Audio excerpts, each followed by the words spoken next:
saatnya ia dikuburkan. Pada saatnya ia bangkit pula. Apakah engkau ada di situ?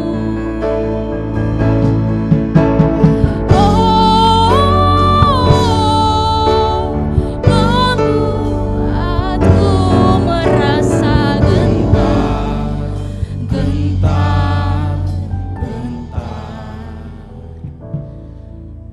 Pada saatnya ia bangkit pula. Bayangkan kebingungan, ketakutan, dan secerca harapan yang mungkin dirasakan oleh Petrus dan Yohanes pada saat bersamaan ketika mereka menemukan kubur yang kosong.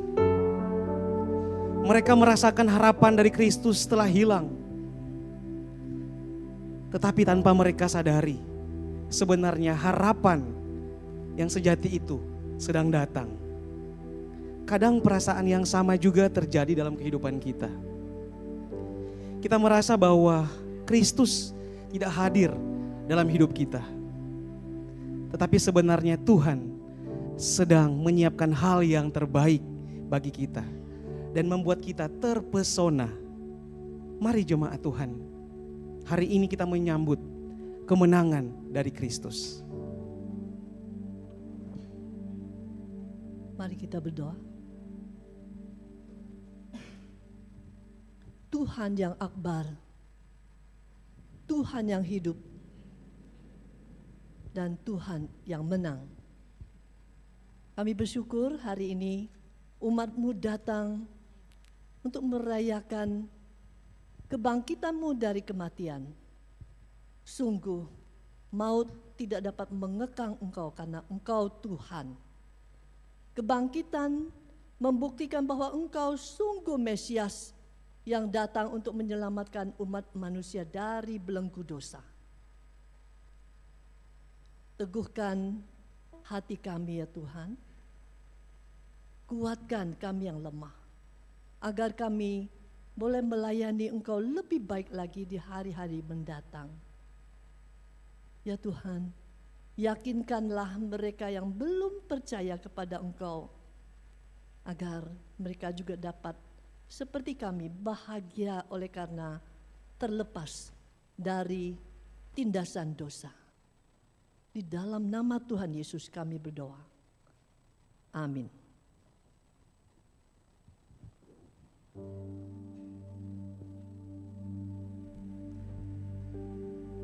Kebangkitan Kristus membawa kabar mengejutkan bagi para murid. Tetapi ini merupakan kabar baik ketika mereka menyadari bahwa Kristus sudah mengalahkan maut. Setiap kita percaya bahwa kebangkitan Kristus membawa kebangkitan juga bagi setiap pergumulan kita. Boleh kita melambaikan tangan kita. Mari bersama kita bangkit berdiri. Mari kita tinggikan nama Tuhan dan mengakui bahwa kebangkitannya membawa sukacita bagi kita. Haleluya.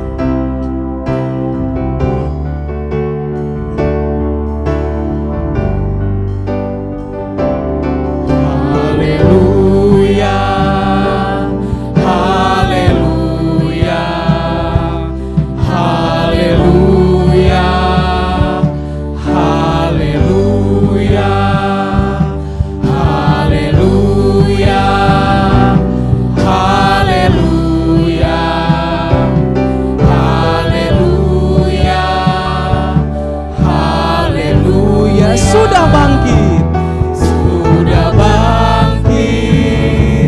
haleluya, akan datang, haleluya, sudah bangkit, haleluya, akan datang, haleluya, haleluya.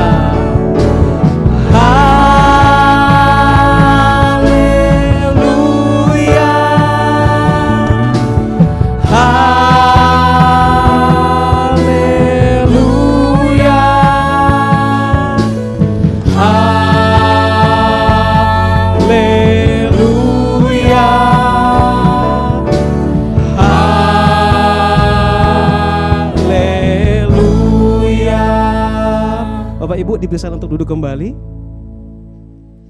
Selamat pagi bagi kita semua, Shalom.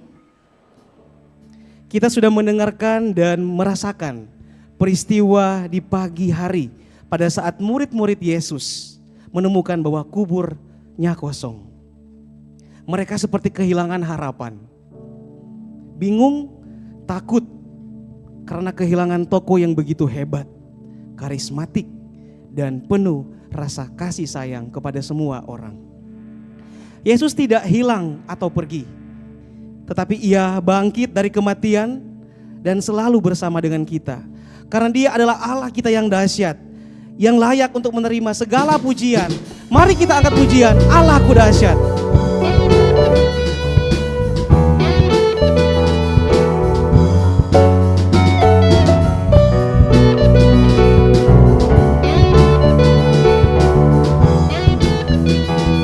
Mari kita bertepuk tangan bersama-sama. Dari utara ke selatan terdengar pujian bagi Allah. Dari barat sampai ke timur nama Yesus disanjung tinggi. Dari pulau-pulau, lembah-lembah, gunung-gunung yang tinggi, Allahku dahsyat berkuasa, seluruh bumi sujud menyembah, tinggikan namamu. Allahku dahsyat berkuasa, seluruh bumi sujud menyembah, tinggikan namamu. Oh, dan kemuliaannya pun disaksikan, kebesarannya diceritakan.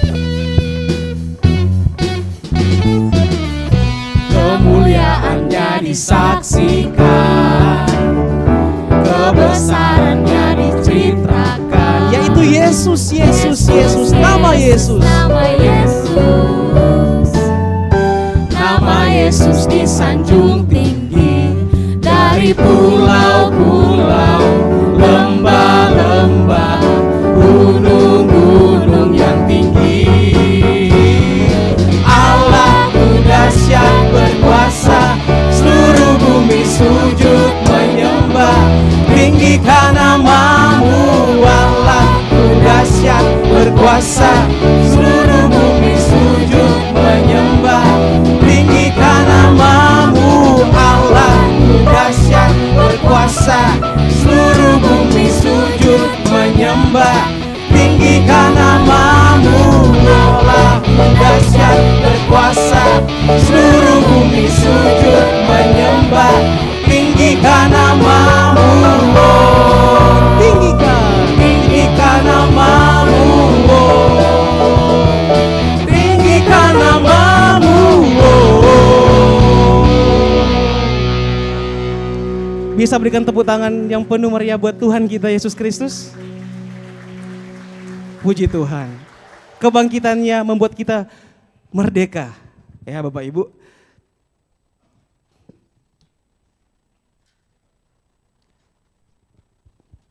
Apa selanjutnya yang terjadi setelah Petrus dan Yohanes kembali ke rumah?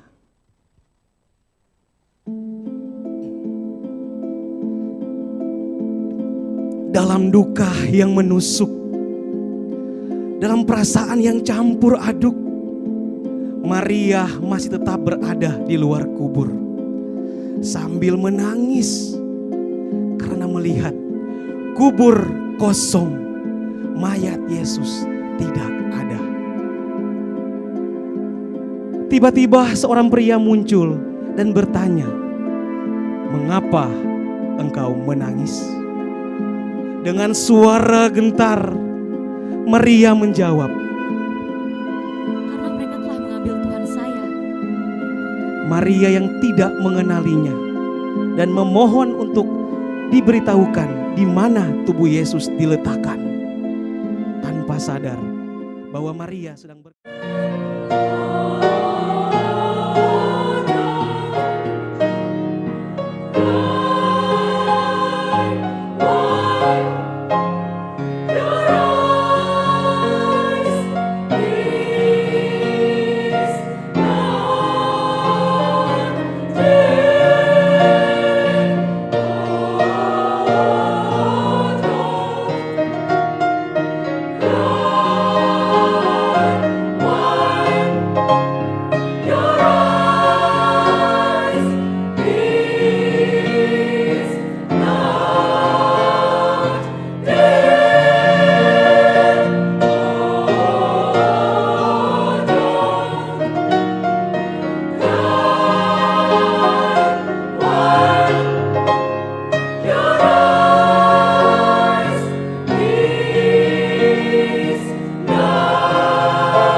Kemudian terdengar suara memanggil Maria dengan suara yang lembut dan penuh kasih.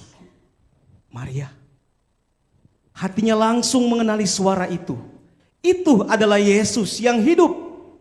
Dengan sukacita Maria berseru, Rabuni.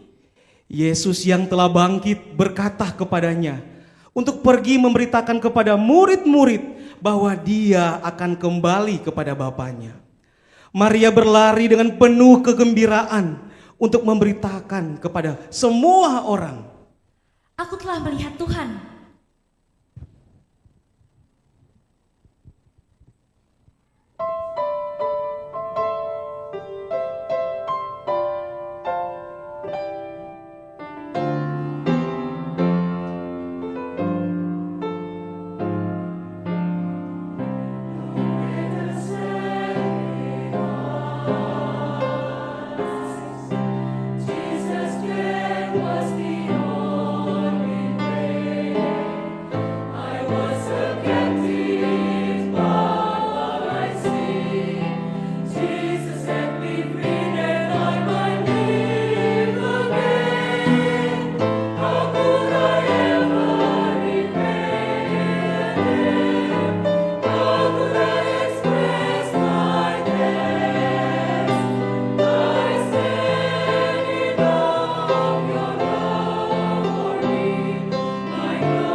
Bapak, Ibu, dan Saudara, Yesus sudah menebus dosa kita dan sudah menang atas segala pencobaan dan bahkan maut sekalipun.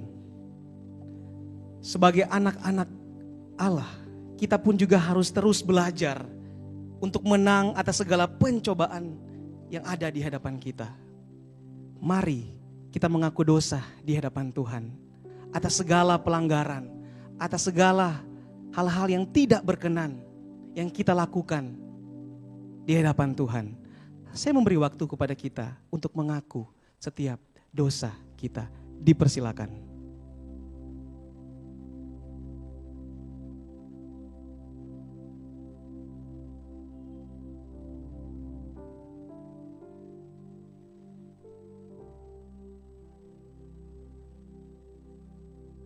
Tuhan, inilah kami, umat kepunyaan-Mu yang Engkau ciptakan dengan begitu indah. Ampuni kami kalau kami sering menyakiti hati Tuhan. Kami sering melakukan dosa tanpa yang kami sadari ataupun yang tidak kami sadari. Yang melukai hati sesama kami. Melukai hati suami, melukai hati istri, orang tua, anak-anak, mertua, rekan kerja. Ampuni kami Tuhan. Layakanlah kami dan sucikanlah kami. Jika kita mengaku dosa kita, maka Ia adalah setia dan adil, sehingga Ia akan mengampuni segala dosa kita dan menyucikan kita dari segala kejahatan. Amin. Bapak Ibu diundang untuk bangkit berdiri.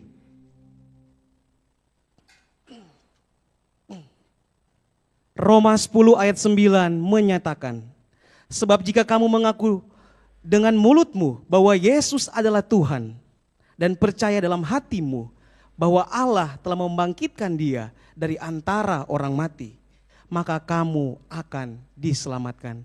Demikian berita anugerah kita pada hari ini. Kebangkitan Yesus telah membawa kemenangan atas maut dan memberi harapan bagi manusia. Kebangkitan Yesus menjadi bukti nyata bahwa kematian tidak dapat mengalahkan Yesus. Mari sama-sama sebelum kita mendengarkan firman Tuhan, kita pujikan lebih dari pemenang.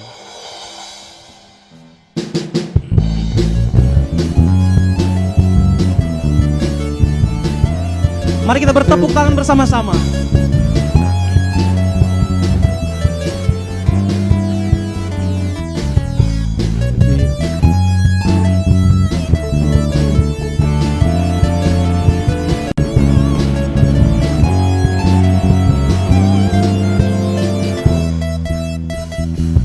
Lebih dari pemenang dalam segala perkara, telah dikalahkan oleh kuasa darahnya. Jika Allah di pihak kita, siapa dapat melawan?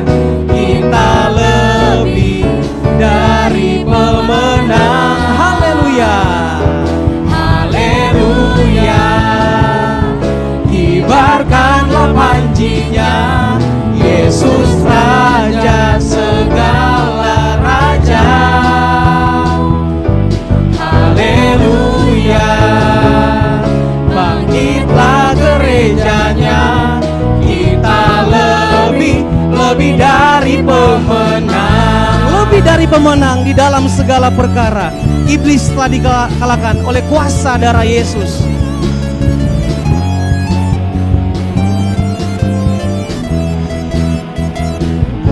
lebih dari Pemenang dalam segala perkara. Iblis telah dikalahkan oleh kuasa darahnya.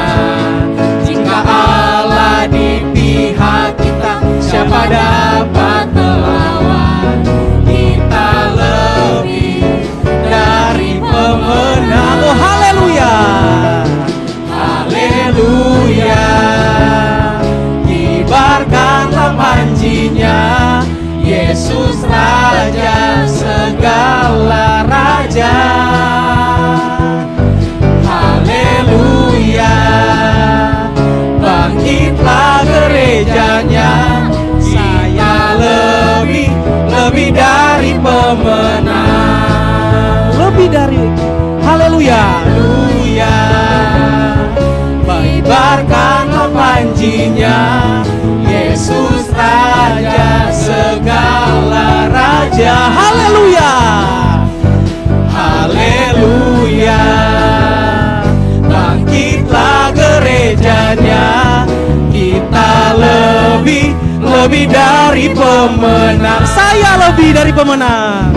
Saya lebih dari pemenang. Saya lebih dari pemenang.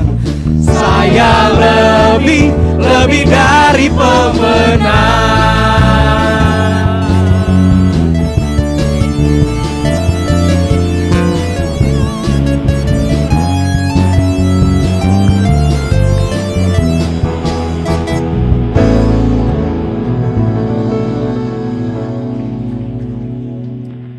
Mari kita berdoa.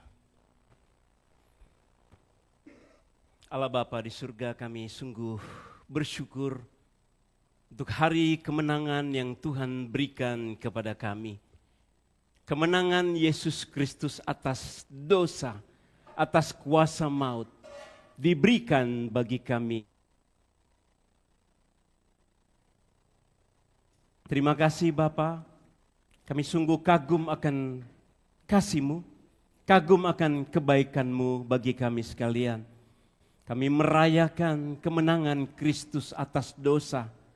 Kami juga merayakan kemenangan kami atas dosa yang sudah diberikan Kristus bagi kami. Yesus sudah bangkit dari kematian. Kematian yang menjadi ketakutan bagi dunia. Bukan lagi ketakutan bagi kami. Karena Kristus sudah mengalahkan maut dan memberikan hidup yang kekal kepada kami. Terima kasih Bapa untuk ibadah ini. Terima kasih saat ini kami ingin merenungkan kebenaran firman-Mu. Allah Roh Kudus, celikkan mata rohani umat-Mu untuk mengerti kebenaran firman-Mu. Biarlah kuasa Roh Kudus, kuasa Yesus Kristus membungkam godaan-godaan iblis yang ingin hadir dalam ibadah ini. Berbicara kepada kami ya Tuhan melampaui apa yang dapat hamba-Mu katakan. Biarlah kuasa firman-Mu sendiri yang berbicara kepada setiap orang di sini. Urapi, kuduskan, layakan hamba-Mu dalam segala keterbatasannya untuk menyampaikan firman-Mu. Biarlah Engkau menolong kami meresapi kasih yang begitu dahsyat, begitu besar.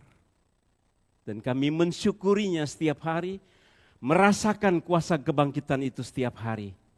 Berbicara kepada kami Bapa dalam nama Tuhan Yesus Kristus, Sang Juru Selamat yang sudah bangkit.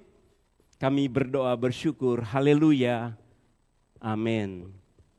Silakan duduk. Bapak, Ibu, dan saudara sekalian. Kita bersyukur pagi ini boleh bersama-sama beribadah merayakan kebangkitan Kristus yang juga merupakan kebangkitan kita. Selamat Paskah Bapak, Ibu, dan saudara sekalian. Silakan bersalam-salaman, bilang selamat Paskah, bilang.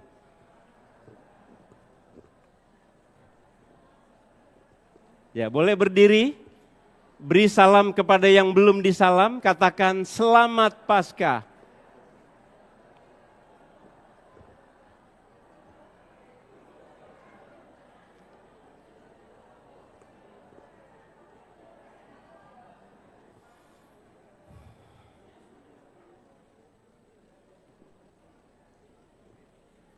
Baik, silakan duduk Bapak, Ibu, dan saudara sekalian.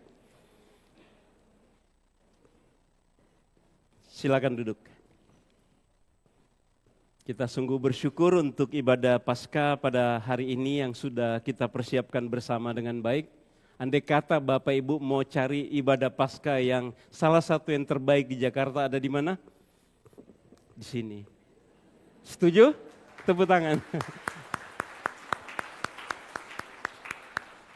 Dari awal saudara datang atau sebelumnya bahkan panitia sudah mempersiapkan lagu RCC, 2 lagu yang sangat baik bersamaan dengan transisi yang terjadi mulai dari Jumat Agung, lalu ke Yesus bangkit. Itu ada transisi-transisi yang sudah diatur supaya kita semua mengerti, supaya kita paham, supaya kita bisa menghayati dan mengagumi peristiwa anugerah Tuhan dicurahkan kepada kita. Dan hari ini tema kita adalah kebangkitan Kristus adalah kebangkitanku juga. Mari kita baca 1, 2, 3. Kebangkitan Kristus, kebangkitanku juga. Kebangkitan Kristus adalah kebangkitanku juga. Kalau kita belajar mengenai arti Paskah, Bapak Ibu, bisa dibantu klik saja dari atas. Arti Paskah itu dari bahasa Ibrani, Pesah itu ya, artinya dilewati. Ya tadi kita mengucapkan selamat Paskah, itu artinya sudah lewat, bukan lewat pengampunan Yesus, dosa kita, hidup kita sudah dibayar dan kita dilewati. Kita tidak terkena hukuman. Mari kita baca Keluaran 12 ayat 13, 1, 2, 3. Dan darah itu menjadi tanda bagimu pada rumah-rumah tempat kamu tinggal. Apabila aku melihat darah itu, maka aku akan lewat dari kamu. Tidak akan ada tulah kemusnahan di tengah-tengah kamu apabila aku menghukum tanah Mesir. Jadi Paskah itu diambil dari kata lewat dari kamu. Sebab Allah akan menghukum Mesir.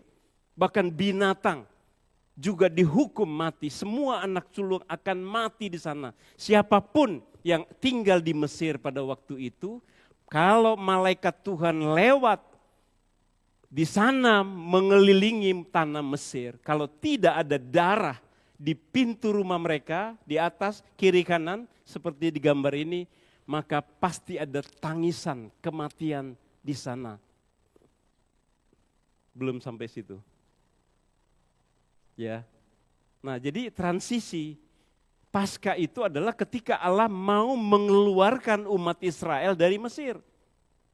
Lalu Allah memerintahkan mereka, hari ini kamu harus memotong 1 domba umur 1 tahun, dan kalian makan dan harus dibakar, sisanya harus dibakar dan makan roti yang tidak beragi.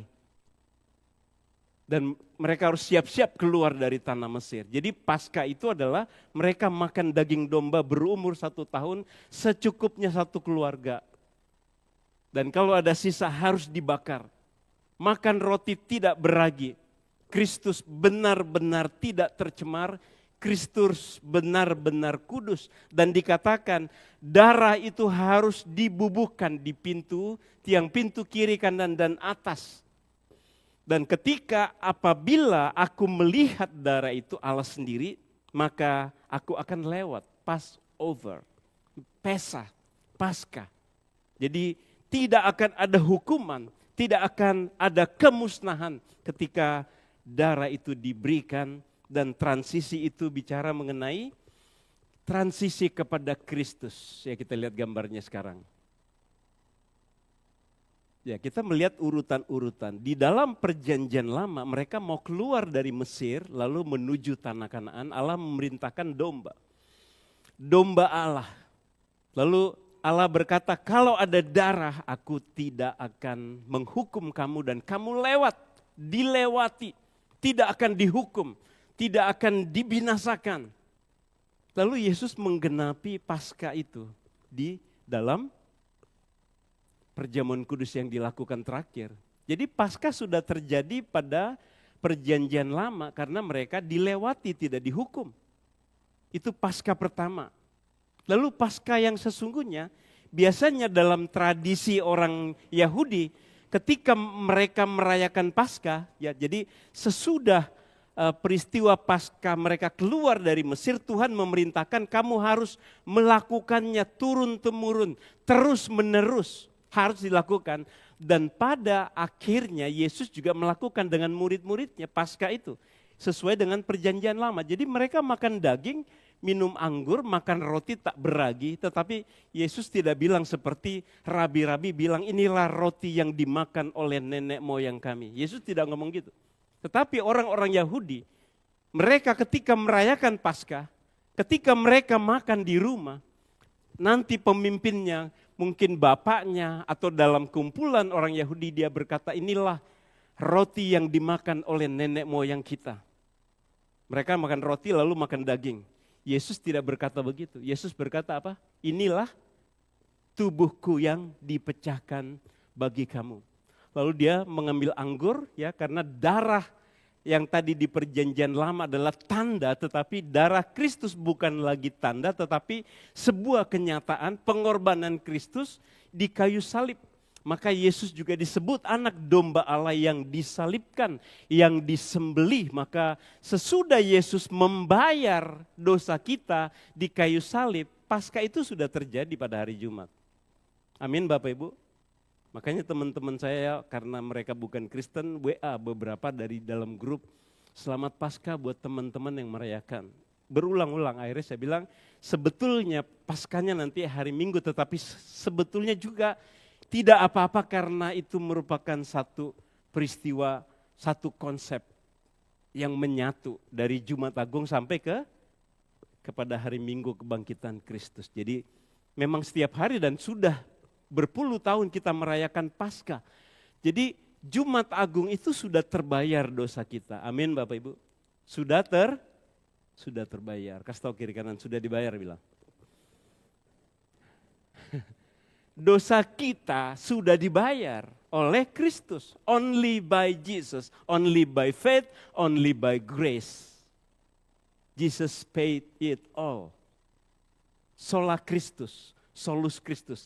Hanya oleh Kristus, by grace alone, by faith alone, by Christ alone. Enggak ada bantuan kita, enggak ada bantuan orang lain. Ya, coba gambar lagi tadi. Sesudah Yesus mati, hari ketiga dia bangkit dari kubur. Lalu nanti kita akan merayakan dia akan 40 hari bersama dengan murid. Dia akan naik ke surga. Naik ke surga dan akan datang lagi ke dalam dunia. Sebelum peristiwa di Mesir dan sesudah kenaikan Kristus itu bicara mengenai kekekalan. Dari kekal sampai kekal itu yang gak bisa kita pahami secara sempurna. Gak bisa kita baca sebab Allah sudah merencanakan. Saya selalu kembali kepada Efesus 1 ayat 4. Sebelum dunia dijadikan Allah sudah menentukan kita supaya kita kudus dan tidak bercacat di hadapan Allah.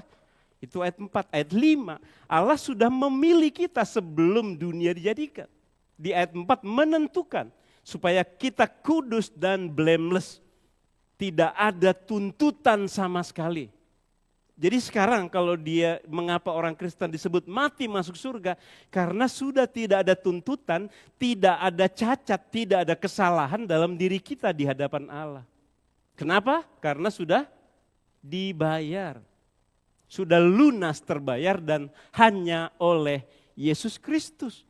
Lalu akan sampai kepada kekekalan. Yesus akan datang untuk membawa kita kepada kekekalan. Selanjutnya, kita melihat paradoks. Paradoks itu bukan bertentangan, seolah-olah bertentangan. Makanya orang-orang yang bukan Kristen bilang, kok Tuhan mati? Itu kan orang yang tidak punya pemahaman akan firman Tuhan. He is not dead, betul kan? Tadi lagu kedua. Dia tidak mati lagu pertama. Ya, dia tidak mati. Pertama Tuhan memanggil, ini tadi transisi diambil dari Yohanes 20 oleh panitia. Pertama Yesus ketika Petrus dan murid satu lagi dikatakan kembali ke rumah mereka di mana mereka berkumpul di Yerusalem, Maria Magdalena masih di situ. Maria Magdalena dikatakan adalah seorang perempuan yang dibebaskan dari 7 roh jahat. 1 roh jahat aja bisa bikin kita nggak bisa ngapa-ngapain. Betul? Ini 7 roh jahat ada dalam diri seseorang. Nggak tahu apa yang terjadi, kenapa Maria Magdalena. Magdalena itu bukan nama Bapak Ibu. Magdala itu tempat. Jadi Maria dari Magdala. Ya, tetapi dijadiin nama nggak apa-apa, no problem. Bagus juga namanya jadi Magdalena, ya. Nah, jadi Maria ini dibebaskan dari 7 roh jahat. Ketika dia masih menunggu di kubur itu, lalu dia dengar, "Ibu, kamu mencari siapa?" Maria jawab, "Tuhanku dicuri orang." Memang bisa kata arti Tuhan, tapi memang dia dalam arti dia Tuhan, memang Tuhan. Dalam bahasa Yunani, Tuhan juga pakai kurios sama. Tuhan juga pakai kurios, tapi Alkitab konteks selalu ada tujuannya apa, jelas. Dia adalah Tuhan. Lalu barulah tadi juga disebutkan lagu, lalu liturgos berkata Tuhan Yesus memanggil Maria. Ketika dia dengar Maria, Yesus memanggil dia dengan kata Maria, Maria langsung bilang apa? Rabuni, guruku. Tuhan lalu guru. Yesus di dalam Yohanes 13 ayat 13 dia bilang apa? Akulah guru dan Tuhanmu. Ya. Nah, paradoks itu kita coba lihat, banyak sekali paradoks. Allah sejati tetapi juga dia manusia sejati. Itu paradoks. Tapi tidak bertentangan. Manusia tidak bisa menerimanya. Hanya iman yang bisa menerimanya by faith only, by faith alone. Kita bisa mengerti Allah sejati. Dan juga dia adalah manusia. Dia transenden, jauh sekali, tak terjangkau oleh manusia secara fisik maupun pikiran. Tetapi dia imanen hadir di dalam dunia datang menjadi manusia. Dia kekal tetapi menjadi sementara ketika secara fisik Yesus datang. Dia adalah Allah yang kudus tetapi menanggung dosa manusia. Dia adalah raja tetapi menjadi hamba untuk melayani kita. Dia adalah singa Yehuda tetapi juga anak domba Allah yang disembelih, luar biasa ya. Singa ketemu domba, kira-kira apa yang terjadi? Makanan kok ditolak gitu ya. Dalam kenyataannya seperti itu. Tetapi singa menunjukkan dia raja yang berasal dari Yehuda yang sudah dinubuatkan oleh Alkitab. Dia adalah raja tetapi dia mau menjadi hamba. Dia adalah singa Yehuda tetapi dia anak domba yang disembelih bagi kita. Dia maha kasih tetapi juga maha adil. Kalau tidak ada maha adil, semua masuk surga Bapak Ibu. Kalau semua manusia masuk surga, apa yang terjadi? Koruptor makin banyak. Betul? Kejahatan makin banyak. Bapak Ibu nggak usah ke gereja hari Minggu kalau memang kita semua pasti masuk surga. Betul? Nggak usah pelayanan, nggak usah menjadi majelis, nggak usah ada RCC. Toh pasti masuk surga, betul? Allah itu adil artinya apa? Yang salah harus dihukum. Yang salah harus dihukum. Koruptor harus dihukum. Pencuri harus dihukum. Pembohong harus dihukum.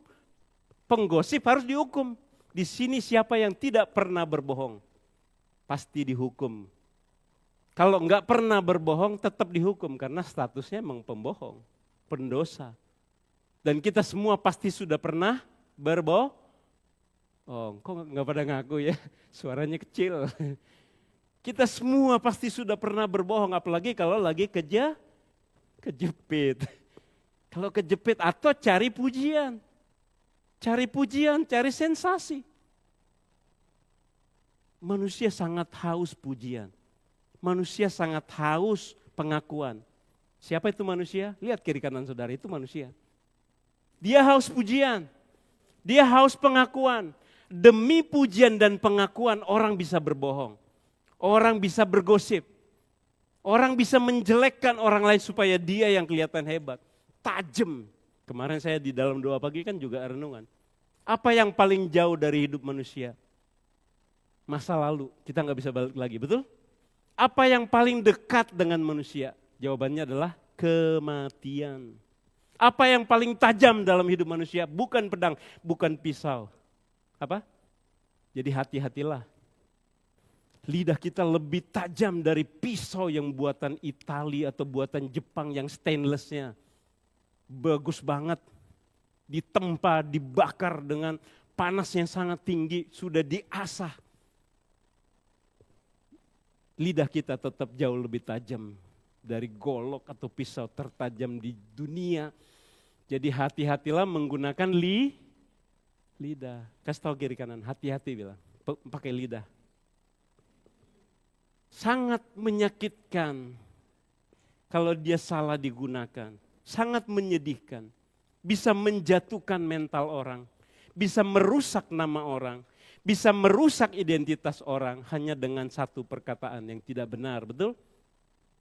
Dan selama kita masih menggunakan kata-kata gosip, ngebohongin, dan kalau itu ada dalam komunitas gereja, nggak akan bertumbuh gereja nih. Nggak akan bertumbuh, percuma. Jadi berhentilah bergosip. Amin Bapak Ibu dan Saudara sekalian.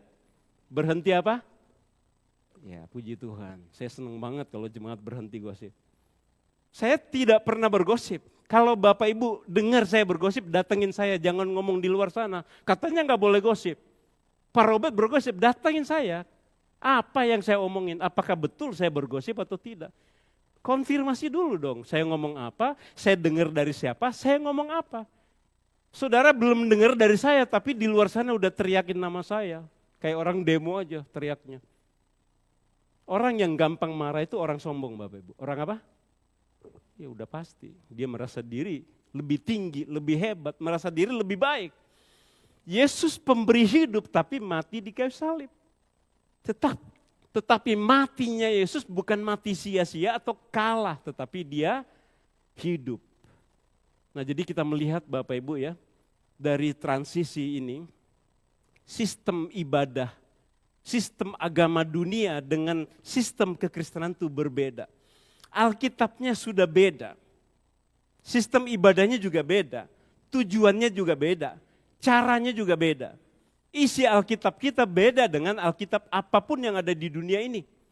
Urutannya jelas, dari Kejadian sampai Wahyu, bahkan dari kekekalan sampai kekekalan dijelaskan. Tidak pernah Tuhan Yesus menjanjikan Bapak Ibu jadi orang kaya, betul? Ada nggak di sini? Tidak pernah Tuhan Yesus bilang masalahmu akan selesai kalau jadi Kristen. Kamu akan sukses bisnis. Itu semua anugerah umum Bapak Ibu. Termasuk hikmat untuk bangun tidur, menggunakan tubuh. Bahkan punya anak, punya cucu itu anugerah umum Bapak Ibu. Sebab semua orang boleh punya anak, boleh punya cucu, betul? Tetapi belum tentu kita yang di ruangan ini akan punya cucu, belum tentu. Betul kan? Belum tentu semua di ruangan ini akan menikah, belum tentu. Itu anugerah umum, semua Tuhan atur. Makanya jangan ngiri kalau orang cucunya 30. Jangan ngiri orang punya anak banyak. Jangan ngiri apapun, itu anugerah umum. Tanpa Kristen pun semua orang bisa dapat itu. Bisnis, sukses, perusahaan sukses, itu semua orang bisa punya. Tapi yang tidak bisa dipunyai oleh dunia adalah Yesus. Amin. Anugerah Allah. Sistem beribadahnya, orang Kristen sistem beribadah ini, kita ke sini bukan supaya masuk surga. Betul? Kita ke gereja bukan supaya masuk surga. Kita beribadah bukan dosa kita berkurang. Bukan supaya dosa kita berkurang. Kita beribadah bukan supaya dihitung perbuatan baik lalu masuk surga, tidak, karena sudah dibayar. Jadi kita ke gereja, kita melayani, kita beribadah, beda dengan agama-agama lain. Orang-orang agama lain beragama, beribadah, rajin berbuat baik. Tujuannya apa? Mudah-mudahan, betul? Mudah-mudahan masuk surga. Kalau saudara mudah-mudahan apa enggak? Pasti masuk surga karena Yesus yang bilang. Nah, sekarang kita masuk ke ayatnya. 1 Korintus 15 ayat 1. Dan sekarang saudara-saudara, aku mau mengingatkan kamu kepada Injil yang aku beritakan. Kabar baik artinya Injil, kabar keselamatan di dalam Yesus Kristus, kabar pengampunan di dalam Yesus, itu artinya Injil. Termasuk prinsip-prinsip nilai kebenaran yang lain. Injil yang kuberitakan kepadamu yang kamu terima dan yang di dalamnya kamu teguh berdiri. Bukan berita-berita medsos, bukan kata-kata orang yang kita pikirkan, tetapi Injil yang di dalamnya kamu berdiri. Ayat 2, mari kita baca bersama, 1, 2, 3. Oleh Injil itu kamu diselamatkan, asal kamu teguh berpegang padanya, seperti yang telah kuberitakan kepadamu, kecuali kalau kamu telah sia-sia menjadi percaya. Ayat 3, sebab yang sangat penting telah kusampaikan kepadamu, yaitu apa yang telah kuterima sendiri, ialah bahwa Kristus telah mati karena dosa-dosa kita, sesuai dengan kitab suci, sesuai dengan nubuatan dalam perjanjian lama. Alkitab diberikan dengan banyak nabi-nabi yang menuliskan. Ada agama lain, langsung dituang semua ke dalam diri satu orang, itu enggak mungkin. Dan di dalam kitab lain itu disebut Yesus tidak disalibkan. Dan muncul 6 abad, beda 6 abad. Orang-orang menjadi bertanya juga tentang kebangkitan. Ya, tetapi Paulus menekankan Yesus Kristus sudah mati karena apa? Karena dosa kita. Yesus mati karena dosa orang Kristen. Tidak semua diselamatkan oleh Tuhan Yesus. Sebab ada yang tidak diselamatkan. Yudas saja di Yohanes 6 ayat 64 dikatakan dia tidak percaya kepada Yesus. Tidak percaya artinya tidak beriman. Tidak beriman artinya tidak dapat anugerah. Orang kalau tidak percaya pada Yesus itu namanya dia tidak dapat anugerah. Kalau orang tidak dapat anugerah dia tidak akan masuk masuk neraka, iya, nggak usah dijorokin lagi, pasti masuk. Nggak usah didorong, pasti orang berdosa masuk neraka. Itu upahnya dia, upah. Upah dosa itu adalah upah, neraka itu upah dari perbuatan manusia. Tetapi anugerah adalah gift, pemberian Allah. By grace alone, by faith alone, in Christ alone, by Christ alone. Jadi sistem agama orang Kristen, istilah solus Christus, sola Christus. Hanya satu pribadi, hanya satu kematian, hanya satu peristiwa, hanya satu kali terjadi di salib. Itu yang menyelamatkan kita dan hanya oleh anugerah. Jadi kata sola, sola, sola, hanya Kristus pun bisa kita pecah lagi. Hanya dia, hanya kematiannya, hanya melalui dia, hanya satu nama, betul? Nama Yesus Kristus di bawah kolong langit yang olehnya manusia bisa diselamatkan masuk surga. Jadi sola Kristus itu banyak sekali maknanya. Dan hanya di dalam Yesus Kristus. Ayat 4. Di ayat 4 dikatakan bahwa dia telah dikuburkan dan bahwa ia telah dibangkitkan. Kita rayakan sekarang. Pada hari yang ketiga. Sesuai dengan kitab suci sekali lagi. Sesuai dengan nubuatan firman Tuhan. Bahwa ia telah menampakkan diri kepada Kefas. Belum disebut Petrus. Nanti Petrus itu akan disebut Petrus, Simon Petrus. Karena dia sudah menjadi batu karang dan fondasi gereja. Ya, 3 rasul yang dikasih Yesus, Peter, James, and John. Petrus, Yakobus, dan Yohanes. Dan di sini dia menyebut Petrus itu sebagai Kefas. Ya, menunjukkan karena Kefas waktu itu 3 kali menyangkal Yesus. Bahkan dibilang sumpah, dia malah bersumpah, aku tidak kenal dia. Mungkin kalau kita kejepit juga, kadang-kadang menyembunyikan iman kita. Kita ikut-ikutan kata dunia. Berhati-hatilah. Yesus telah dibangkitkan pada hari yang ketiga.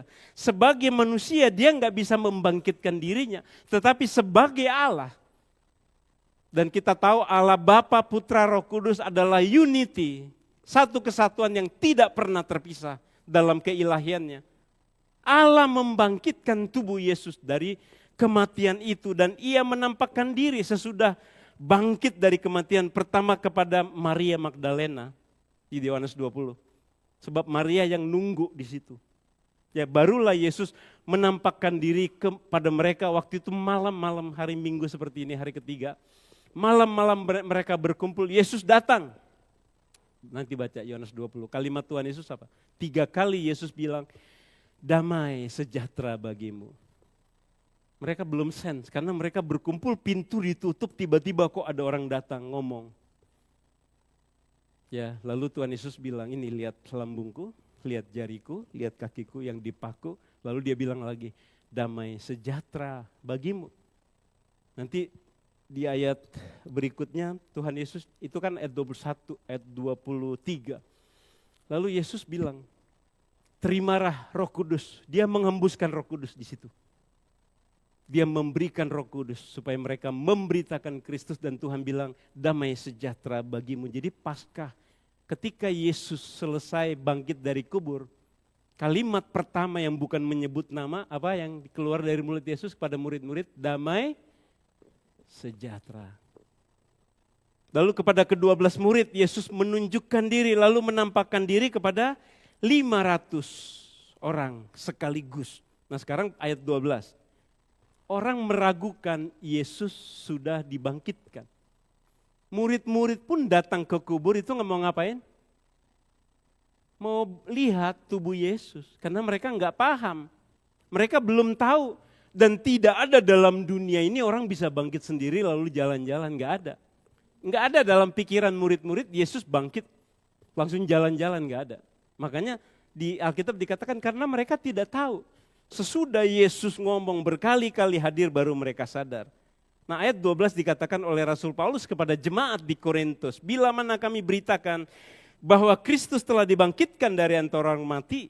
Bagaimana mungkin ada orang di antara kamu di jemaat Korintus yang mengatakan bahwa tidak ada kebangkitan orang mati. Ini wajar.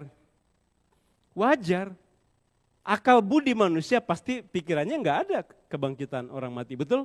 Karena emang nggak ada. Mana ada pernah dari zaman Adam dan Hawa orang bisa bangkit sendiri habis mati. Dibangkitkan yes. Dibawa langsung juga yes oleh Tuhan Yesus. Oleh Allah, Henok, Elia dibawa pergi langsung. Kemana kita nggak tahu. Tapi nanti kita akan lihat ayat. Yesus membangkitkan orang itu pada akhir zaman. Betul? Kapan dibangkitkan? Akhir zaman. Berarti orang mati memang betul-betul belum dibawa ke surga kan? Karena Yesus bilang nanti akan kubangkitkan pada akhir zaman. Nah jadi orang-orang itu diantara jemaat Korintus juga mengatakan mana ada kebangkitan. Kelompok Saduki yang biasanya ahli Taurat, kelompok imam-imam orang Farisi, lalu ada orang Saduki. Orang Saduki ini paling menolak kebangkitan. Kelompok-kelompok ya pembela Taurat itu, front pembela Taurat.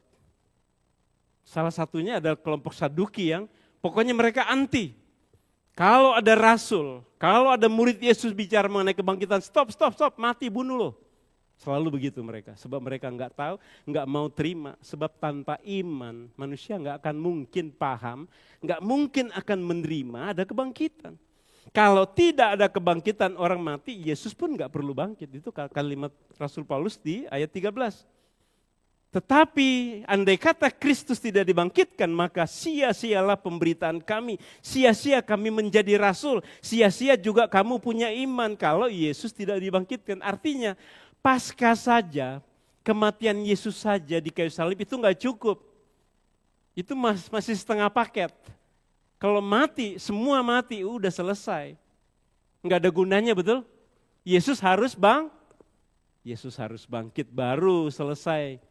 Kalau Yesus tidak bangkit, semua manusia berarti tidak akan bangkit. Jadi percuma kita ngomong-ngomong masuk surga, percuma kita ngomong-ngomong selamat, toh Yesus juga mati. Semua pemimpin agama di dunia sudah koit, sudah mati, betul? Dan tidak ada pemimpin agama di dunia ini yang bangkit dari kematian selain Yesus. Jadi cuma satu orang yang pernah pemimpin agama yang mati lalu bangkit lagi. Siapa namanya? Yesus Kristus. Semua raja di dunia ini pasti tumbang dan pasti mati. Tetapi ada satu raja tidak akan pernah ditumbangkan. Siapa namanya? Yesus. Yesus adalah raja yang kekal. Raja di surga dan raja di bumi. Itulah hebatnya Tuhan saudara. Yesus hebat apa enggak? Jauh lebih hebat dari siapapun. Sangat hebat dan tidak terbatas. Dan dia benar-benar sudah bangkit. Nah ada beberapa sejarawan orang yang bukan Kristen. Coba dikasih unjuk. Tadi saya katakan apa? Banyak sejarawan Yunani, Romawi yang tidak mengakui kebangkitan karena konsep logika.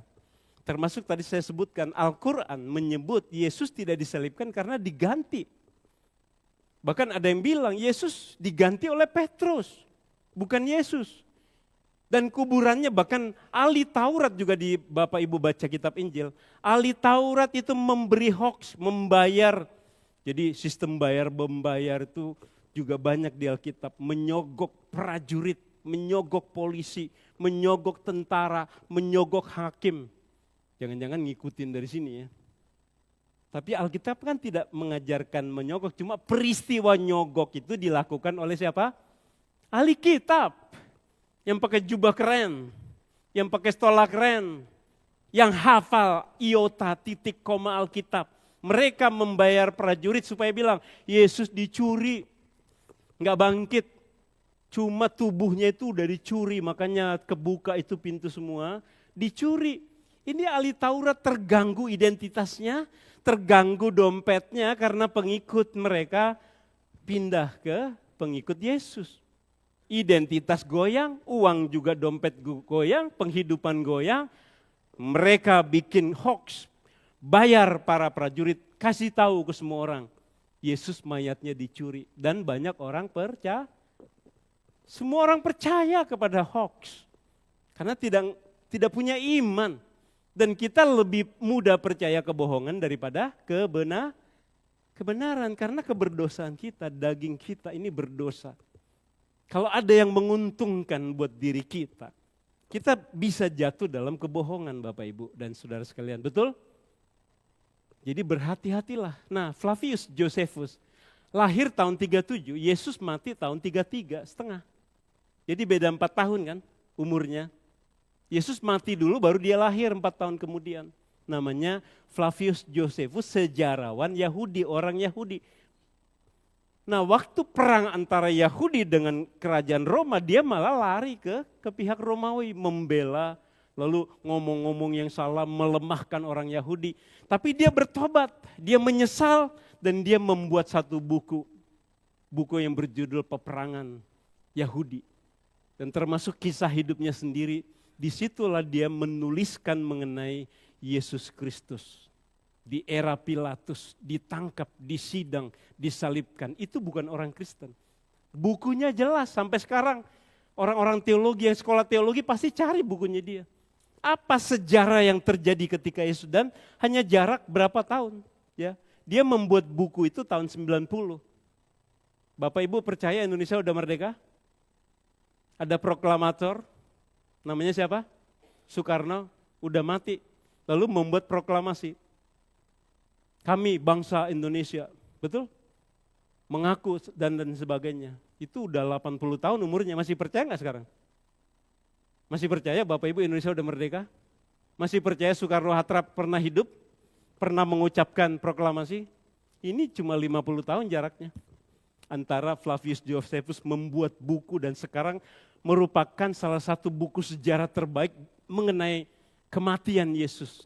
Ada lagi Cornelius Tacitus, ya sejarawan Romawi lahir tahun 56, ada lagi gubernur Romawi Plinius Muda, lalu Sanhedrin itu kelompok para Yahudi, ahli-ahli Taurat ya yang memelihara tradisi rabbinik Yahudi. Mereka juga membuat buku yang menuliskan Yesus pernah ada di tengah dunia. Jadi Yesus lahir itu kenyataan yang tidak bisa disangkal dan sudah tercatat. Bahkan pemerintah Romawi ketika melakukan hukuman mati kepada Yesus, Pilatus pada waktu itu, lalu Raja Herodes pada waktu itu juga mencatat semua yang terjadi. Jadi catatan sejarah benar-benar terjadi.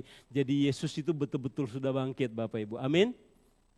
Dan jangan mendengar kata-kata orang. Coba kitab-kitab lain. Ada legenda, ada kata orang, cuma gitu aja. Cari di sejarah nggak ada. Bahkan kemarin saya lihat, ternyata ditemukan di tembok Cina. Nabi Zulkifli pernah ke Cina sebelum Islam datang. Itu tulisannya. Saya dikirim video dalam grup. Saya tanya tuh si chat GPT. Di handphone aja kan ada Meta AI. Siapa Zulkifli dalam bahasa Ibrani? Siapa? Ada yang bisa tebak? Hadiah di luar menunggu. Nabi Yeskiel jadi Zulkifli dalam bahasa Arab. Ya, tapi kalimat dalam video itu ada cerita. Kan cerita doang, ada legenda. Dan katanya di tembok Cina itu ada satu pintu, itu juga cuma video bikinannya si AI juga kemungkinan, bukan kenyataan. Di luar sana banyak cerita, tetapi cerita sesungguhnya sudah ada di Alkitab. Jangan cari di luar, cari di Alkitab. Lanjut. Jadi penyalipan itu bukan cerita akhir. Penyalipan Yesus bukan finalitasnya. Kebangkitan Yesuslah yang menjadi kemenangan atas dosa maut. Mari kita baca Yohanes 15 ayat 16 dan 17. 1, 2, 3. Sebab jika benar orang mati tidak dibangkitkan, maka Kristus pun tidak dibangkitkan. Maka sia-sialah kepercayaan kamu dan kamu masih hidup dalam dosamu. 1 Korintus 15 maksud saya 16 dan 17. Jika benar orang mati tidak dibangkitkan, maka kami juga akan memberitakan tidak ada kebangkitan, gitu maksudnya. Yesus juga enggak perlu bangkit kalau memang tidak ada kebangkitan. Dan jika Kristus tidak dibangkitkan, maka sia-sialah kepercayaan kamu. Ini diulang dari ayat sebelumnya. Kamu masih hidup dalam dosamu kalau Yesus tidak dibangkitkan. Dan yang benar Yesus sudah bangkit. Jadi dosa kita sudah dibayar. Kita bukan orang berdosa lagi. Kita bukan orang berdosa karena kita sudah dibenarkan, dianggap tidak berdosa. Sudah dibayar, sudah dikuduskan, sudah ditebus, sudah dilahirbarukan banyak sekali dan selalu only by Jesus, by Christ alone. Lalu Yohanes 11 ayat 25, mari kita baca 1, 2, 3. Akulah kebangkitan dan hidup. Barang siapa percaya kepadaku, ia akan hidup walaupun ia sudah mati. Yesus yang bilang, akulah kebangkitan dan hidup. Suatu kali, saya lupa namanya, ada rabi Yahudi yang sangat terkenal, sangat hebat, sangat dikagumi, sangat dihormati. Lalu muridnya orang biasa nanya, Rabi bisa nggak bicara akulah kebangkitan dan hidup? Oh bisa, ya gampang betul ya. Kalau Bapak Ibu dan Saudara suruh ngomong, bisa nggak kamu ngomong Mandarin? Saya bisa ngomong Mandarin. Bukan ngomong bocot tahu, bukan. Coba ngomong Mandarin. Lalu si Rabi bilang, ya bisa, coba ngomong, akulah kebangkitan dan hidup. Lalu muridnya bilang gini, coba Rabi udah ngomong gitu, coba cari satu orang yang percaya aja, bisa nggak? Kira-kira buatlah orang semua percaya bahwa engkau adalah kebangkitan dan hidup, pasti nggak ada yang percaya. Tetapi Yesus berkata, akulah kebangkitan dan hidup. Berapa orang yang percaya? 2 miliar lebih, 2,5 miliar di seluruh dunia orang Kristen dan Katolik percaya Yesus sudah dibangkitkan bukan karena logikanya tapi karena iman, by faith alone. Hanya dengan iman kita bisa mengakui kebangkitannya. Kesimpulan, oh iya kita baca dulu ya. Nah, ini kesimpulannya baru Bapak Ibu. Kalau udah kesimpulan udah siap-siap pulang Bapak Ibu. Saya seharian kemarin itu bahkan ngetik-ngetik, cari ilustrasi, cari apa, bikin PowerPoint, sampai saya ketiduran di depannya layar komputer saya. Dia nontonin saya. Ya kadang-kadang kita nonton TV ketiduran, TV-nya yang nonton kita, betul ya? Jadi sepanjang hari saya merenungkan, ya sebutnya Silent Saturday, ya Sabtu yang suci, atau Minggu Holy Week, ya itu minggu yang Tuhan mau datang dan saya udah bilang Jumat itu adalah hari paling mahal, hari termahal, betul? Karena Allah membayar dosa kita dengan kematian Yesus Kristus dan konfirmasinya Yesus bangkit. Ya, mari kita baca ayat ini bersama-sama. Yohanes 6 ayat 39 sampai 40. 1, 2, 3. Inilah kehendak Dia yang telah mengutus aku, yaitu supaya dari semua yang telah diberikannya kepadaku, jangan ada yang hilang, tetapi supaya ku bangkitkan pada akhir zaman. Sebab inilah kehendak Bapa-Ku, yaitu supaya setiap orang yang melihat anak dan yang percaya kepadanya beroleh hidup yang kekal, dan supaya aku membangkitkannya pada akhir zaman. Jadi kita butuh kebangkitan apa enggak? Butuh. Kapan terjadi kebangkitan? Pada akhir zaman. Kapan akhir zaman? Saat Yesus turun dari surga. Dan malaikat-malaikatnya akan membangkitkan. Saudara lebih suka saya ngomong gini nih. Ya begini saya ngomong. Bapak, Ibu dan Saudara, orang yang kita kasih, yang sudah meninggal, sudah di surga bersama dengan Bapak di surga. Bapak Ibu lebih senang kalimat itu atau yang mati itu belum masuk surga, pilih yang mana? Saya ngetes akal budi dan iman saudara, yang benar yang mana? Tapi banyak orang senang dibilang, wah yang mati itu suamimu, anakmu itu sudah di surga. Kayaknya senang dengar ya, betul ya? Padahal Yesus bilang apa? Tidak ada, saya tidak mau ada yang hilang supaya kubangkitkan pada hari akhir Berarti semua orang akan dibangkitkan akhir zaman. Sesudah dibangkitkan dikatakan mereka akan diubah menjadi tubuh rohani baru masuk surga. 1 Korintus 15, 1 Tesalonika 4, itu jelas. Jadi kalau mau nyenengin kuping orang, betul orang yang meninggal lagi berduka, wah nanti kita akan bertemu muka dengan muka. Sekarang dia sudah dengan Bapa di surga. Memang kata Firdaus itu Paulus bilang, saya tidak tahu entah dalam tubuh atau di luar tubuh, saya diangkat ke Firdaus di tingkat ketiga surga. Nah, Paulus ngomong begitu. Tetapi dia masih ada tanda tanyanya begitu. Jadi yang benar, yang banyak diucapkan Alkitab adalah Yesus akan datang hari kedua, hari kedatangan yang kedua dan akan membangkitkan. Berarti yang benar adalah orang mati belum ke surga yang sesungguhnya. Memang sudah di Firdaus atau Paradise, di mana Allah Tritunggal juga ada di sana. Dan dikatakan aku akan membangkitkan pada akhir zaman.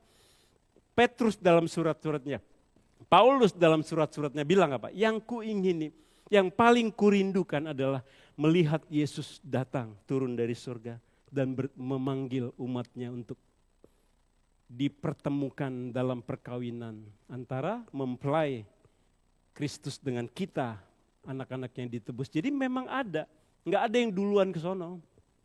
Tetapi mereka yang mati tentu sudah bersama dengan Allah Tritunggal.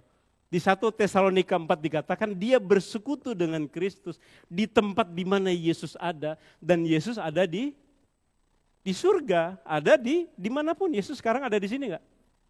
Sebagai Allah dia ada di tengah-tengah kita. Nah sekarang kesimpulan daripada kebangkitan Kristus adalah kebangkitanku. Mari kita baca bersama satu persatu. Satu, kebangkitan Kristus menjamin keselamatanku. Kedua, kebangkitan Kristus memberi hidup baru bagiku. Ketiga, kebangkitan Kristus memberi harapan dan kekuatan hidup. Keempat, kebangkitan Kristus menjamin kebangkitanku kelak. Kita pasti dibangkitkan. Amin. Yesus yang akan datang membangkitkan kita dari kematian. Di poin 3 dikatakan, kalau di poin pertama tentu keselamatan kita sudah dijamin. Kedua, hidup baru.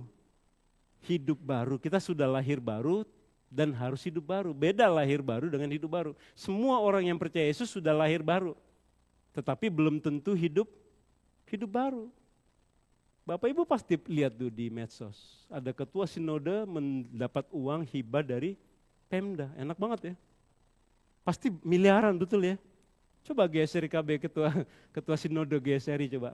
Dapat hibah Pemda atau dari DKI pasti besar ya. Kan orang tanya, kok lu terima hibah? Itu kan dana untuk pembangunan daerah, betul. Kenapa masuk ke sinode? Pasti nggak terima dong, betul. Harusnya ya.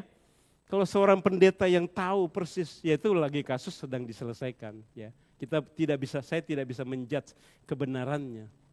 Tetapi orang yang lahir baru harus hidup baru. Jangan berbohong, jangan menipu, jangan melakukan gosip, jangan menindas orang, kasihilah orang, bahagiakanlah orang, ya bangkitkan iman orang. Lalu yang kekuatan hidup di poin 3, harapan dan kekuatan hidup. Orang yang sudah memiliki kebangkitan Kristus, dia enggak mudah putus asa.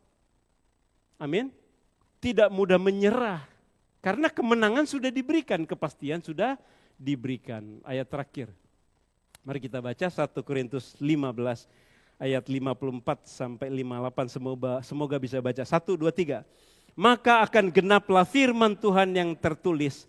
Maut telah ditelan dalam kemenangan. Hai maut, di manakah kemenanganmu? Hai maut, di manakah sengatmu? Sengat maut ialah dosa, dan kuasa dosa ialah hukum Taurat. Tetapi syukur kepada Allah yang telah memberikan kepada kita kemenangan oleh Yesus Kristus Tuhan kita. Karena itu saudara-saudaraku yang kekasih, berdirilah teguh, jangan goyah, dan giatlah selalu dalam pekerjaan Tuhan. Sebab kamu tahu bahwa dalam persekutuan dengan Tuhan, jerih payahmu tidak sia-sia. Saya minta pemain musik boleh maju ke depan. Beberapa waktu lalu saya mengirimkan sebuah video dari pendeta Stephen Tong, dia bilang begini. Kalau kamu pelayanan, konflik lalu mundur, kamu bukan pelayan Tuhan. Kalau kamu mengalami konflik sesama pelayan, lalu kamu bilang, Tuhan saya masih tetap mau melayani Engkau, barulah kau pelayan. Amin Bapak Ibu. Jadi jangan sebentar-sebentar, saya mau mundur, saya nggak mau ke gereja. Lu ngomong sama Tuhan, jangan ngomong sama saya. Jangan bilang ke saya pendeta, jangan ngomong ke majelis, betul? Ngomongnya ke Tuhan, Tuhan gue nggak mau ke gereja lagi, terlalu enak didatengin. Kurang ajar loh, kata Tuhan. Digampar kok itu loh. Kalau kamu sudah konflik lalu kamu bilang saya mau masih melayani, barulah kamu seorang pelayan yang sejati. Amin Bapak Ibu. Berdirilah teguh, jangan goyah. Yesus sudah menderita. Saya udah bilang Bapak Ibu, andai kata Bapak Ibu mati tidak ada bunga karangan. Lihatlah Yesus waktu mati juga nggak dikasih bunga karangan, jangan minder. Amin. Waktu saudara dihina dalam keadaan benar, dalam keadaan baik, dihianati, lihatlah. Yesus sudah dahulu dihianati, bahkan mati buat kita semua. Jadi jangan goyah. Ya, selalu giat dalam pekerjaan Tuhan. Semasih ada yang bisa dilakukan, lakukan buat Tuhan. Sebab kamu tahu bahwa dalam persekutuanmu dengan Tuhan, jerih payahmu tidak akan sia-sia. Artinya apa? Semua orang yang melayani Tuhan pasti diberkati Tuhan. Amin. Enggak ada gratis. Air pun kamu beri, dikatakan Tuhan Yesus bilang apa? Air pun kamu beli, kamu akan diberi air. Apalagi yang saudara beri untuk gereja akan dikembalikan lagi kepada saudara oleh Tuhan. Amin. Walaupun itu bukan motivasi kita. Mari kita menyanyikan lagu Sebab Dia Hidup, saya undang bangkit berdiri. Kita nyanyikan satu kali saja. Kita berdoa. Yesus sudah datang ke dunia. Dia sudah lahir. Dia sudah mati di kayu salib. Mari kita rayakan kemenangan Yesus. Mari kita bertepuk tangan.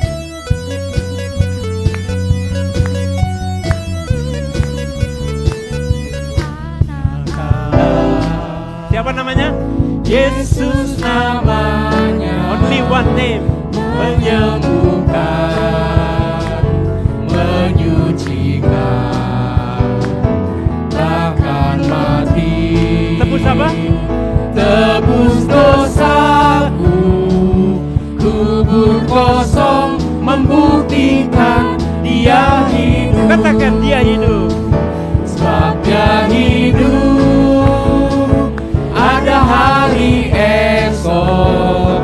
Sebab Dia hidup, ku tak gentar, karena ku tahu Dia pegang hari esok. Hidup jadi berarti sebab Katakan sebab Dia hidup. Sebab Dia hidup, ada hari esok.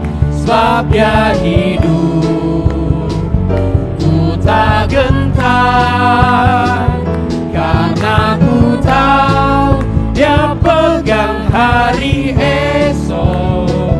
Hidup jadi berarti sebab Dia hidup. Hidup jadi berarti. Hidup jadi berarti sebab Dia hidup. Tepuk tangan buat kumpulan Tuhan. Mari kita tunduk kepala, kita berdoa. Ucapkan doa saudara, bilang terima kasih Tuhan Yesus, saya sudah diselamatkan. Terima kasih Tuhan Yesus, Engkau bangkit untuk memberikan kebangkitan bagi saya. Ucapkan doa saudara masing-masing.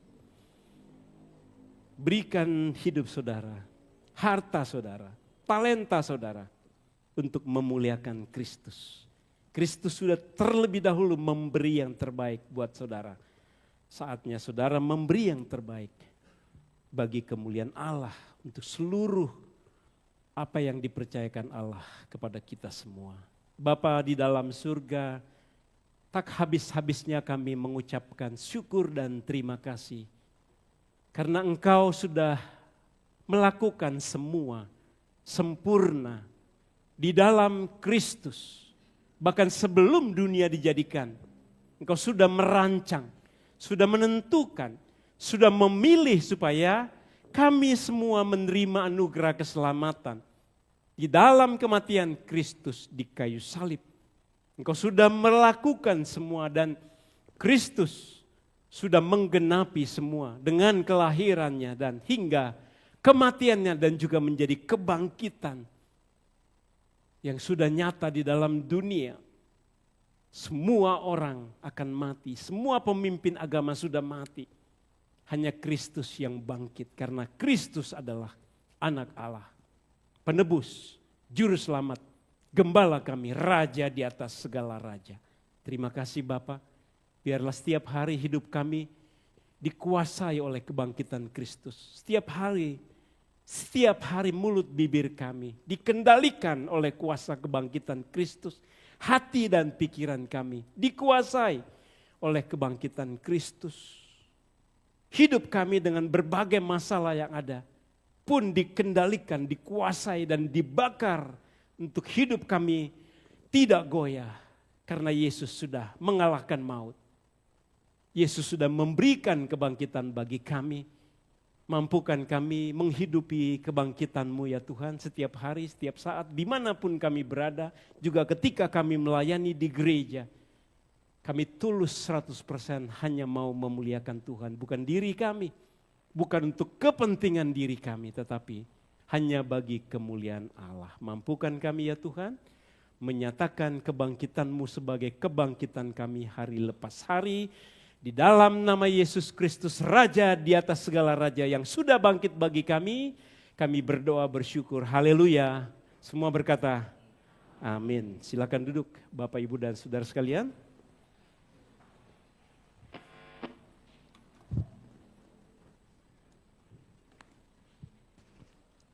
Kristus sudah membayar lunas. Dia telah memberikan dirinya ya sebagai persembahan yang terbaik bagi kita. Mari saatnya kita akan memberikan persembahan. Persembahan dapat diberikan di kotak persembahan atau dapat mentransfer melalui rekening GSRI Kebayoran Baru yang ada juga di tempat duduk Bapak Ibu ataupun bisa scan di layar yang ada. Mari kita sambil memberikan persembahan kita angkat pujian sekali lagi. Sebab Dia hidup. Anak Allah, Yesus namanya.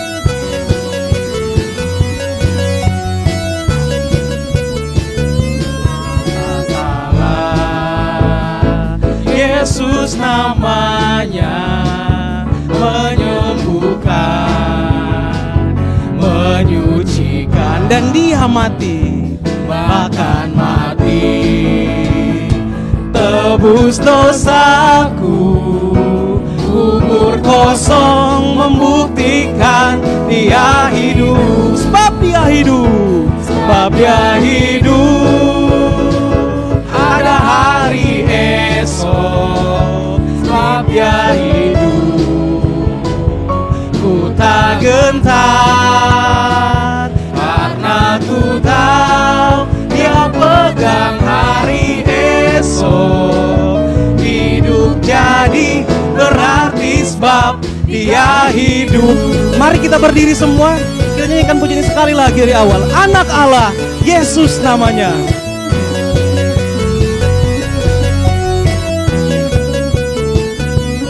Anak Allah, Yesus namanya. Bisa bertepuk tangan. Menyembuhkan, menyucikan, Dan Dia bahkan mati. bahkan mati, tebus dosaku, kubur kosong membuktikan Dia hidup. Sebab Dia hidup. Sebab Dia hidup, ada hari esok. Sebab Dia hidup, ku tak gentar. Dan karena ku tahu, Aku tahu Dia pegang hari esok. Hidup jadi berarti sebab Dia hidup. sebab Dia hidup. Sebab Dia hidup, ada hari esok. sebab Dia hidup. Ku tak gentar, Dan karena aku tahu karena ku tahu Dia pegang hari esok. Hidup jadi berarti sebab Dia hidup. hidup jadi Hidup jadi berarti sebab Dia hidup.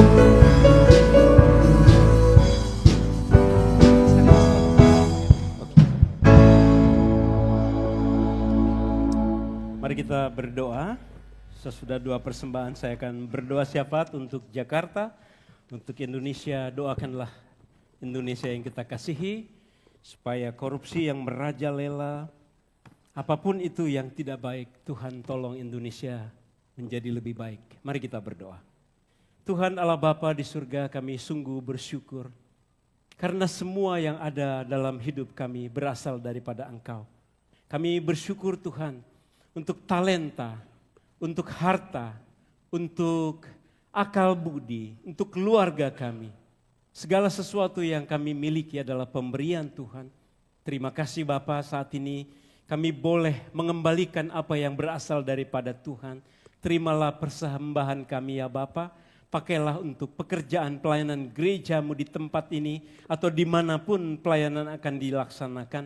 Berkati umat-Mu agar memiliki kehidupan yang penuh sukacita, penuh dengan ucapan syukur dalam keseharian mereka. Dan mereka juga belajar bersyukur atas kasih Tuhan yang tidak terhingga dan tak terbatas. Dan Tuhan selalu memelihara kami tanpa kekurangan suatu apapun juga. Kami secara khusus berdoa agar Engkau juga memberkati gereja-Mu di tempat ini. Engkau yang mengurapi semua hamba-hamba Tuhan untuk melayani pemberitaan Tuhan. Engkau yang memberikan kerendahan hati, ketulusan dan kemurnian hati untuk melayani Engkau, dan kekuatan kuasa Roh Kudus kiranya senantiasa menyertai kami di dalam pelayanan-pelayanan yang kami lakukan.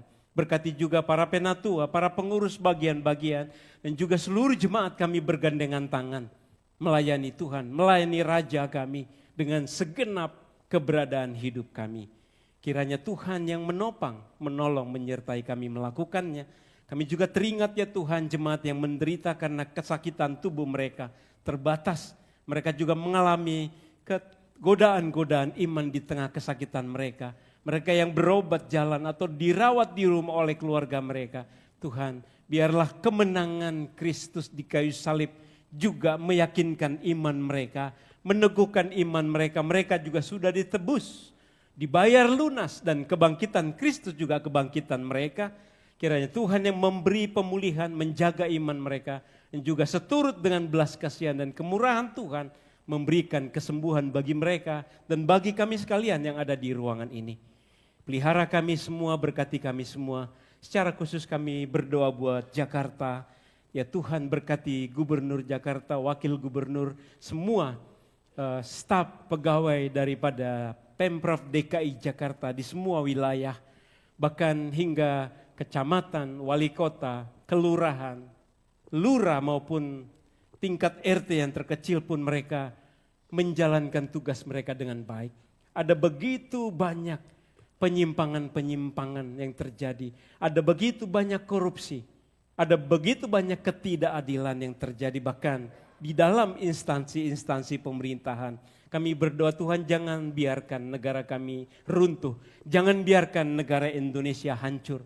Karuniakanlah orang-orang baik, orang-orang bijaksana, orang-orang yang berakal budi, yang cakap bekerja untuk bekerja baik di DKI maupun di pemerintahan Republik Indonesia. Berkati presiden kami, wakil presiden kami dalam keterbatasan mereka, dalam banyaknya pertarungan-pertarungan politik. Tuhan, jagalah mereka, juga para menteri agar mereka mampu melakukan tugas mereka dengan baik, fokus membangun Indonesia. Lindungi Indonesia di tengah krisis ekonomi dunia. Tangan Tuhan ikut campur. Kasih Tuhan mengasihi Indonesia. Terima kasih Bapak untuk seluruh ibadah kami hari ini. Untuk setiap anak-anak-Mu panitia yang sudah melayani, RCC yang sudah memberikan puji-pujian yang indah dan baik. Dan kami semua yang sudah hadir di sini karena kebaikan Tuhan. Sebentar kami akan pulang ke rumah kami masing-masing atau dengan kegiatan lain. Tuhan sertai kami dengan damai sejahtera-Mu dan sukacita-Mu. Dengar doa kami yang kami naikkan di dalam nama Yesus Kristus kebangkitan kami yang sudah mengajar kami berdoa bersama-sama. Bapa kami yang di surga, dikuduskanlah nama-Mu, datanglah kerajaan-Mu, jadilah kehendak-Mu di bumi seperti di surga. Berikanlah kami pada hari ini makanan kami yang secukupnya, dan ampunilah kami akan kesalahan kami, seperti kami juga mengampuni orang yang bersalah kepada kami.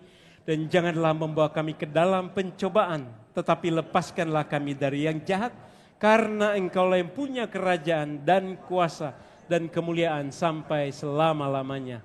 Amin. Silakan duduk Bapak, Ibu, dan Saudara yang dikasihi Tuhan Yesus. Apakah ada di antara kita yang baru pertama kali hadir di GSRI KB? Boleh angkat tangan kalau baru pertama kali hadir, ada? Coba lihat kiri kanan sambil senyum. Di atas tidak ada, ya kita bersyukur untuk kasih Tuhan kepada kita semua. Boleh memberi kesempatan untuk beribadah kepada Tuhan, mensyukuri anugerah Tuhan, dan juga menghormati hari Sabat Tuhan dan Tuhan yang sebetulnya ingin memberkati kita melalui ibadah-ibadah. Ada beberapa warta singkat saja, tidak semua saya bacakan. Kebaktian Paskah hari ini diadakan hanya satu kali sekarang jam 10. Dan terima kasih untuk seluruh jemaat yang sudah hadir, panitia, RCC yang sudah melayani dengan lagu yang sangat indah sekali. Segenap majelis dan hamba Tuhan mengucapkan selamat Paskah. Tuhan sudah bangkit dan kebangkitannya menjadi kebangkitan kita. Amin Bapak Ibu. Tepuk tangan sekali lagi buat Tuhan. Ya. Siapa lagi yang pantas ditepuki tangan selain daripada Tuhan? Amin. Bertepuk tanganlah di rumah buat Tuhan. Betul saudara, bernyanyi buat Tuhan di rumah, bertepuk tangan. Tidak ada yang pantas ditepukin selain Tuhan Yesus. Amin. Ya kita saling bertepuk tangan juga baik. Persekutuan Barzilai akan diadakan Sabtu depan tanggal 26 April jam 10. Temanya jangan bergosip, pembicaranya Pendeta Robert Siaan yang senang bilang jangan bergosip. Ya, sebab gosip itu berbahaya dan menghancurkan dan memecahkan. Datang jam 10 Sabtu depan di gereja di tempat ini. Kemudian rayon 3, 6, 7, dan 8 akan ada ibadah bersama, persekutuan bersama pada tanggal 1 Mei pukul 10. Bapak Ibu bisa lihat berita lengkapnya di Sandiwarta. Kemudian segenap majelis hamba Tuhan, majelis mengucapkan selamat ulang tahun kepada Bapak, Ibu, dan Saudara yang tadi sudah ditampilkan di layar. Dan hari ini persis adalah Bapak Supio Sumerjo. Ada Bapak Supio di sini? Angkat tangan Pak. Enggak hadir? Oh iya, selamat ulang tahun Bapak. Mungkin melihat secara online, kiranya Tuhan memberi kesehatan, panjang umur buat semua yang berulang tahun. Semangat melayani Tuhan. Ya. Kemudian akan ada ibadah memperingati kematian daripada almarhumah Ibu Sri Marianti. Ke 100 hari kita tidak berdoa untuk orang yang meninggal, tetapi bagi kita semakin dikuatkan iman dan diberi penghiburan. Akan dilaksanakan 27 April minggu depan jam 11.30 sesudah KU2 di ruang chapel bawah. Rayon 1 dan rayon 4 diharapkan dapat menghadiri. Kemudian berita retreat bagi peserta retreat PW itu akan dilaksanakan 10 sampai 12 Juli dan biaya per orang itu 600.000 per peserta. Kemudian retreat pemuda remaja akan dilakukan lebih awal dengan tema unshakable. Pasti ini unshakable faith ya. Jadi dilakukan pada tanggal 26 sampai 28 Juni di villa atau tempat retreat El Karis Bogor.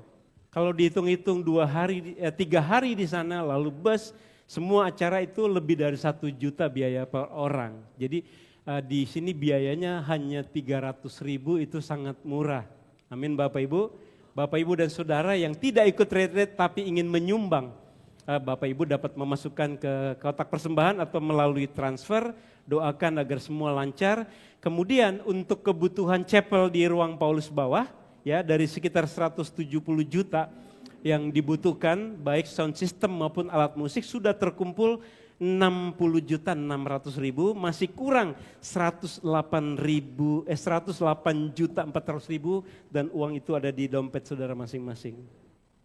Silakan beri dengan sukacita gereja akan semakin dipakai bagi kemuliaan Tuhan, dan doakan Bapak Ibu bisa masukkan di kotak atau transfer. Lalu buku tata laksana gereja Bapak Ibu, waktu penabisan majelis itu setiap keluarga dibagi. Kalau belum mendapatkan, bisa mengambil hari ini setelah ibadah. Di luar sana majelis akan membagikan. Yang belum dapat ya, hanya satu keluarga, satu buku. Ya. Lalu Bapak Ibu ada pengumuman, hari ini Bapak Ibu pintu keluar hanya lewat sini. Pintu belakang akan ditutup. Ya. Kemudian dari kita, oleh kita, untuk kita, bagi kemuliaan Bapa di surga, Bapak Ibu di situ pasti dapat telur dan roti. Pasti. Ya, yang enggak bawa pun dapat. Ya, karena sudah ada yang membackup, pulang dengan baik dan kita akan menerima sukacita dari Tuhan. Amin Bapak Ibu dan saudara sekalian. Mari kita berdiri.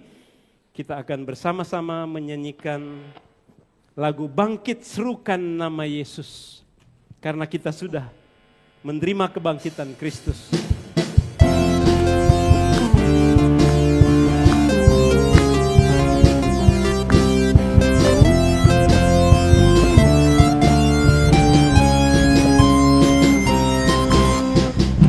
Bangkit serukan nama Yesus, maju nyatakan kuasanya. Kita buat iblis gemetar, kalahkan tipu dayanya dengan kuasa namanya. Nama siapa? Nama Yesus, menara yang kuat. Nama Yesus, kota benteng yang teguh. Nama siapa? Nama Yesus, kalahkan semua musuh. Nama Yesus, di atas segalanya. Mari kita katakan bangkit, serukan nama Yesus.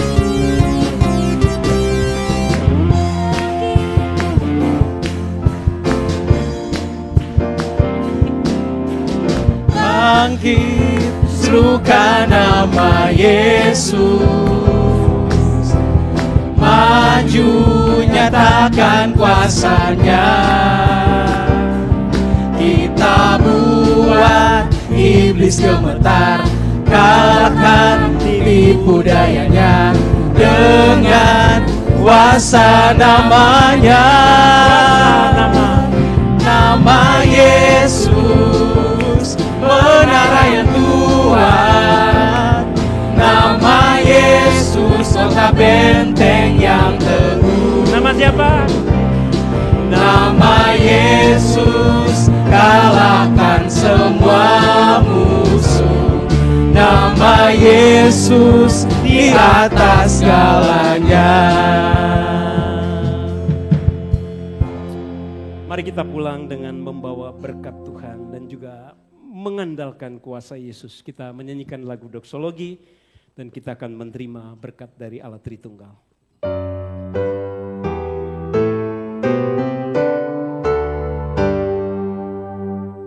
Bagi Bapa, Anak dan Roh, puji, hormat dan mulia, dulu sekarang tak berubah, hingga selama-lamanya.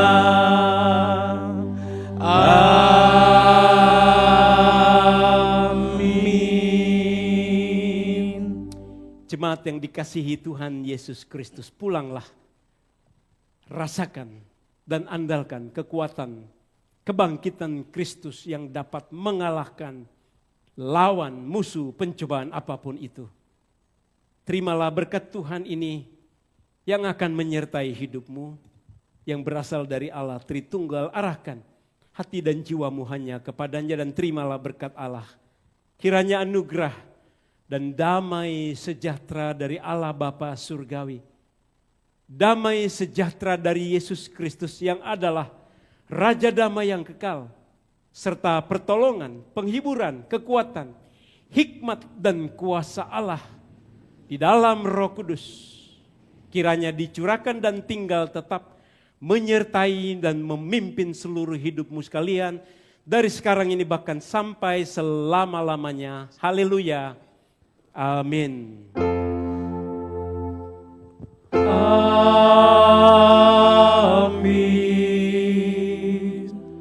Amin.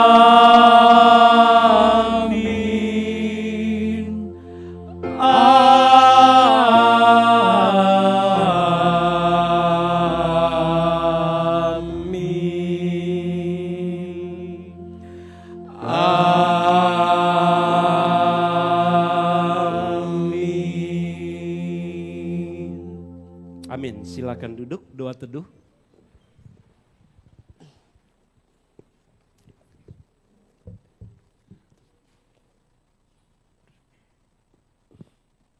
Amin. Kita bersyukur untuk ibadah kita boleh selesai dengan baik. Kiranya kuasa kebangkitan Kristus senantiasa memelihara kita. Mari kita bangkit berdiri, kita akan membaca 1 Korintus 15 ayat 20. Dunia boleh meragukan kebangkitan Kristus, tapi Yesus yang sesungguhnya sudah bangkit.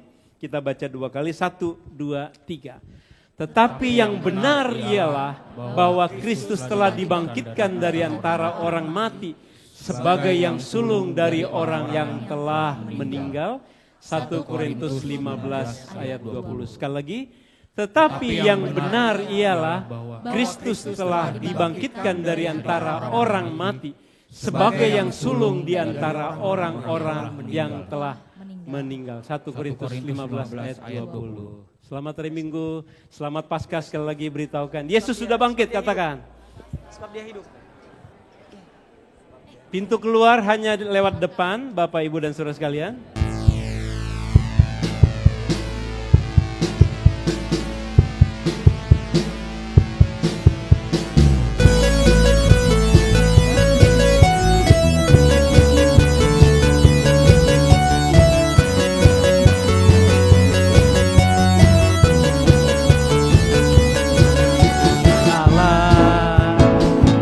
Yesus namanya menyembuhkan, menyucikan, bahkan mati tebus dosaku.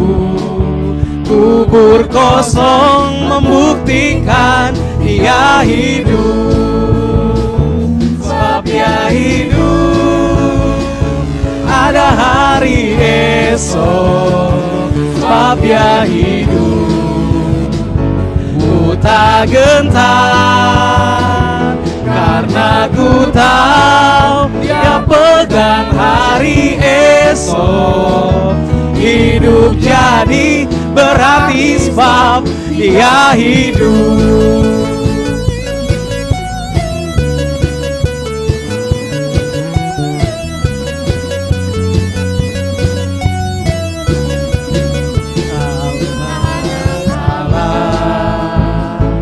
Yesus namanya